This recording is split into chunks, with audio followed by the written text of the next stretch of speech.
श्री दुर्गा देव्ये नमः। श्रीमद्देवी भागवत महापुराण सप्तम स्कंद अध्याय 25। सांप के काटने से रोहित की मृत्यु, रानी का विलाप और उनके प्रति चंडाल का निस्सिंग व्यवहार। सूत जी कहते हैं, सौनक, एक समय की बात है, राजकुमार रोहित खेलने के विचार से बाहर चला गया। उसके साथ बहुत से लड़के भी थे। खेलने के पश्चात तो कुसा उखाड़ने लगा। अपनी शक्ति के अनुसार जड़ और अग्रभाग से युक्त बहुत से कोमल कुसा उसने उखाड़े। इससे मेरे गुरुदेव प्रसन्न होंगे, यूँ कहकर दोनों हाथों से यत्नपूर्वक उसने कुसा उखाड़ ली। उत्तम लक्षण वाली संविधाएँ और कुश का उसे पर्याप्त संग्रह कर लिया। अग्निहोत्र के लिए आदरपूर्वक पलाश की लकड़ियाँ भी उसने तोड़ ली। सबको देखकर एक भार उठाया और मस्तक पर रखकर पैदल ही चलने लगा। सुकुमार ही था, चलते चलते थक गया। उस समय राजकुमार रोहित को प्यास भी लगी थी, अतः वह एक जलाशय पर पहुंचा। जल के समय जमीन पर बोझा उतार कर सामने रख दिया। इच्छा अनुसार जल पीकर कुछ समय तक विश्राम किया। फिर वाल्मीकि के ऊपर जो बोझ पड़ा हुआ था उसे उठाने लगा। इतने में विश्वामित्र की प्रेरणा से एक विशाल विषधर काला सर्प बिल से निकला। उसकी आकृति अत्यंत भयंकर थी। उसने राजकुमार के रोहित को काट लिया। काटते ही रोहित जमीन पर गिर पड़ा और रोहित मर गया। यह देखकर साथी बालक ब्राह्मण के आश्रम पर लौट आए। भय के कारण उन बालकों के हृदय में भी घबराहट उत्पन्न हो गई थी। अत्यंत उतावली के साथ रोहित की माता के सामने जाकर वह कहने लगे, विप्रदासी, तुम्हारा पुत्र खेलने के लिए बाहर गया था, अब हम सभी साथ थे। वहाँ सर्प ने उसको डस लिया है और इसके कारण उसके प्राण चल बसे। उस समय वज्रपात की तुलना करने वाली वह बात सुनकर रानी मूर्छित हो जमीन पर गिर गई, मानो जड़ कटा हुआ केले का वृक्ष हो। तब ब्राह्मण से कुपित होकर रानी पर जल के छींटे दिए। क्षण भर में रानी को चेता गया। तब ब्राह्मण उससे कहने लगा, ब्राह्मण बड़ा दुष्ट है, सायंकाल का समय रोना अशुभ सूचक है, इसलिए घर में दरिद्रता आती है। इसको जानती हुई तू क्यों रो रही है? क्या तेरे हृदय में जरा भी लज्जा का स्थान नहीं है? इस प्रकार ब्राह्मण कहने पर रानी ने कुछ भी उत्तर नहीं दिया। पुत्र शोक से संतप्त होकर बेचारी रोती रही। उसका मन आंसुओं से भीग रहा था। सिर के बाल इधर उधर बिखरे थे। घोर दयनीय दशा प्राप्त वह स्त्री धूल से धूसरित थी। फिर क्रोध से आवेश में आकर ब्राह्मण ने रानी से कहा, दुष्टे, तू धिक्कार है, क्योंकि तेरी कीमत चुकाकर मैंने तेरा पूरा कार्य करने मानाकानी कर रही है। यदि तू इस काम को नहीं कर सकती तो मुझसे धन ही क्यों लिया? इस प्रकार बारंबार निष्ठुर वाक्यों का प्रयोग करके ब्राह्मण रानी को डांटने लगा। रानी के नेत्र जल से बह रहा था। उसने दुख भरी वाणी से अपने रोने के कारण ब्राह्मण को सुनाया, स्वामिन, मेरा बेटा बच्चा बाहर गया था, उसे सर्प ने डस लिया है और उसकी मृत्यु हो गई है। सुब्रत, मैं उस बालक को देखने के लिए जा रही हूँ, मुझे आज्ञा देने की कृपा कीजिए, क्योंकि अब इस पुत्र का दर्शन मेरे लिए परम दुर्लभ हो गया है। यूँ करुणाकर वचन सुनकर रानी पुनः रोने लगी। तब उस क्रोधी ब्राह्मण ने उनसे कहा, ब्राह्मण बोला, नीच व्यवहार में तत्पर रहने वाली मूर्खे, क्या तुझे पाप की जानकारी नहीं है? देख, जो व्यक्ति स्वामी से वेतन लेकर उसका कार्य सुचारू रूप से नहीं करता, उसे अत्यंत भयंकर रौरव नामक नरक में गिरना पड़ता है। एक कल्प नरक भी भोगने के पश्चात मुर्गे की योनि में उसको उत्पत्ति होती है। यदि तेरे हृदय में किंचित मात्र भी परलोक के भय हो तो आकर तुरंत मेरे कार्य में लग जा। उस समय इस प्रकार ब्राह्मण के कहने पर रानी कांपती हुई उससे प्रीति से बोली, नाथ, मुझ पर कृपा कीजिए, अब प्रसन्न हो जाए, मैं बालक को देख सकूं। केवल इतने समय के लिए ही मुझे वहां जाने की आज्ञा दीजिए। यूँ कहकर रानी ब्राह्मण के पैर पर अपना मस्तक झुका कर गिर पड़ी। पुत्र के शोक से अत्यंत दुखी होने के कारण वह करुण विलाप करके रोती रही। तदंतर रोष में आंखें लाल करके वह क्रोधी ब्राह्मण रानी से पुनः कहने लगा, तेरा पुत्र से मुझे क्या प्रयोजन? तू पहले घर का काम कर। क्या तू मेरे कीड़ों से ताड़ित करने वाले क्रोध को नहीं जानती? इस प्रकार ब्राह्मण कहने पर रानी धैर्यपूर्वक से घर का काम करने लगी। पैर दबाने, मालिश करने आदि कार्यों के संपादन में आधी रात के समय व्यतीत हो गया। तब ब्राह्मण ने रानी से कहा, अब तू पुत्र के पास जा सकती है। उसका दाह आदि संस्कार करके बहुत शीघ्र लौट आना, जिससे मेरे घर का किसी भी कार्य में बाधा उपस्थित न हो। तब रानी अकेली ही आधी रात में रोती बिलखती पुत्र के पास चली गई। अपने मृत्यु बालक को देखकर शोक में उसका हृदय संतप्त होगा। वह ऐसा जान पड़ता था मानो झुंड से अलग हुई मृगी अथवा बिना बछड़े की गौ हो। काशी से बाहर निकलने पर तुरंत ही उसका मृत्यु कुमार दिखाई पड़ा। काठ, कुसा और तृण के सहारे वह बालक जमीन पर रंग के भांति पड़ा था। उस समय दुख का कारण अत्यंत अधीर होकर परम निष्ठुर शब्द का प्रयोग करके रानी यूँ विलाप करने लगी, बेटा, तू मेरे सामने आ जा। बता तो इस समय तू क्यों रूठ गया है? तू बार बार अम्बा अम्बा कहकर मेरे सामने सदा आया करता था। यूँ कहकर रानी कुछ डग आगे बढ़ी और मूर्छित होकर मित्र पुत्र के ऊपर गिर पड़ी। फिर चेत होने पर उसने दोनों हाथों से बालक को पकड़ लिया और मुख से मुख सटाने लगी।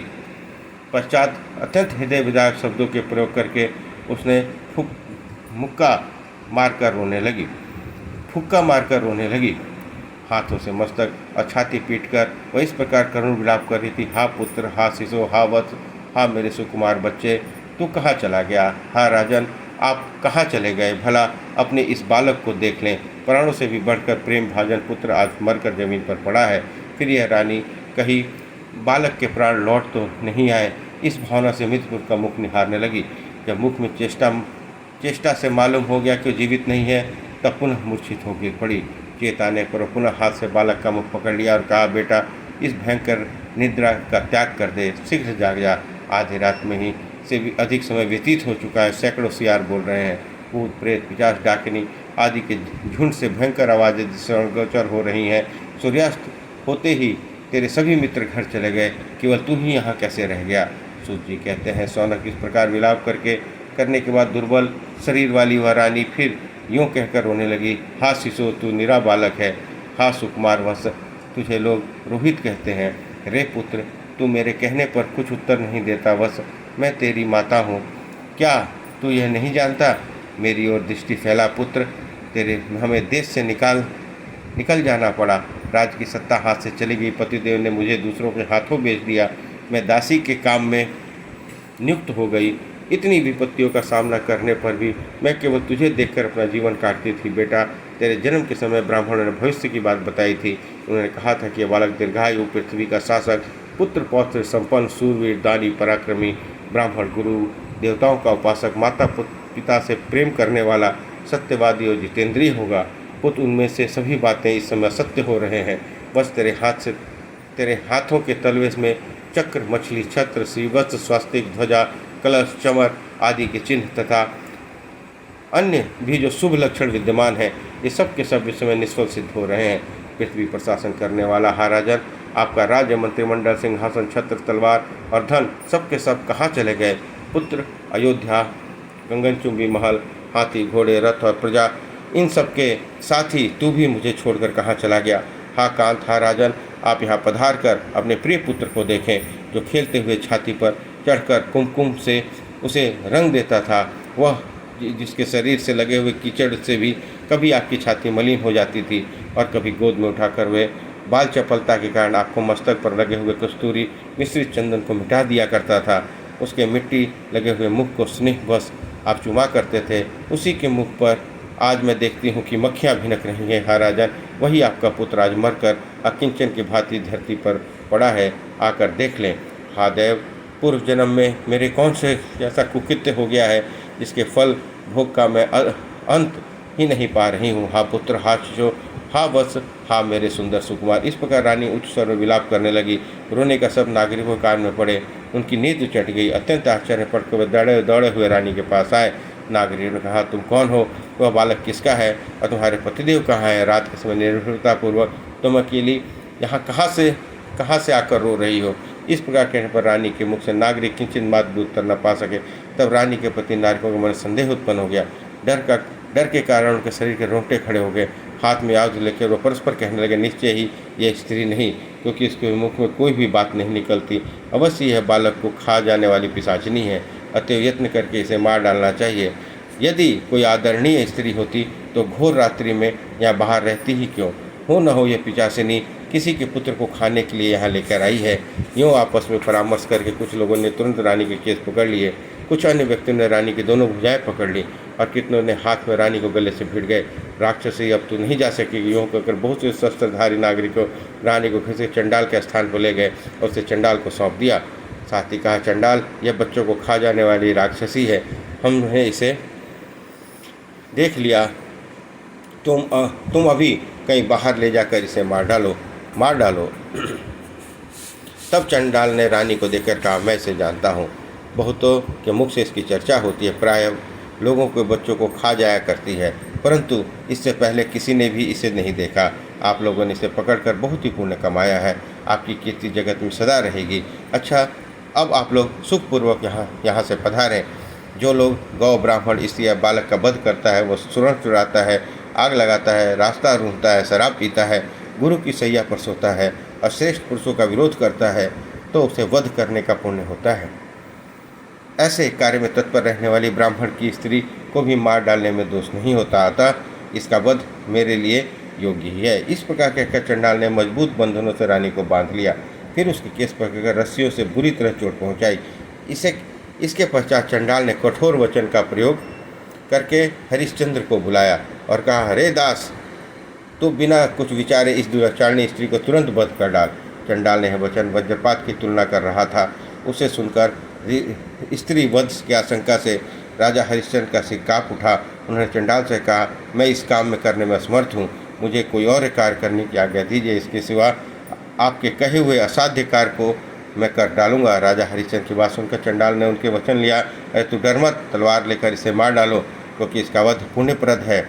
बालकों को भय पहुंचाने वाली इस राक्षसी की कभी भी रक्षा नहीं करनी चाहिए। चंडाल की उपयुक्त बातें सुनकर राजा ने उत्तर दिया, जिस किसी प्रकार से भी स्त्री की रक्षा करनी चाहिए, स्त्री को कभी भी मारना नहीं चाहिए, क्योंकि धर्मपरायण मुनियों के कथन है कि स्त्री का वध केवल सिर्फ करना महान पाप है। जो पुरुष जानबूझकर अथवा अनजान में ही स्त्री की हत्या कर देता है, उसे भयंकर रौरव नामक नरक में गिरकर यातना भोगनी पड़ती है। चंडाल ने कहा, रे इतना कहने सुनने की कोई आवश्यकता नहीं है। बिजली के समान चमकने वाली तीखी तलवार पड़ी है, इसे हाथ में ले ले, क्योंकि इस एक के ही मार डालने से बहुतों के सुखी होने की संभावना है।